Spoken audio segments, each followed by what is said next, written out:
Maraming uncertainty. Hello guys! Update lang. Pero finally, natapos na natin ang isang delikadong sitwasyon ng buhay natin bilang isang babaeng anak. Nakapanganak na tayo.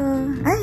Buntis nga pala ako kahapon. Siguro marahil katulad mo rin ako na maaaring iniisip ng iba na kaya ba niya ang motherhood? Siguro kung career ang ipapagawa mo sa akin buong mundo. Alam kong panatan ng mga taong nakakakilala sa akin na kaya ko mag-e-excel ako. Pero sa motherhood, I could even hear them in my thoughts saying, mag-aanak ka, may sarili naman, hindi mo kayang alagaan. Hindi ka na makakalabas niyan, kagaya ng ginagawa mo dati. Kawawa naman ng baby mo kung hindi mo kayang alagaan. Baka feeling single ka pa rin. Although lucky, hindi ko narinig ang mga yan. At thankful ako na nakapalibot ako sa mga taong sensitive na sa mga ganitong klaseng topic. Pero kung isa sa mga yan ay narinig mo, alam mo, hindi sila ang magbibig kung anong klaseng nanay ang ibibigay mo sa magiging anak mo. They don't define ikaw. Sarili mo ang magde-define kung saan ang parent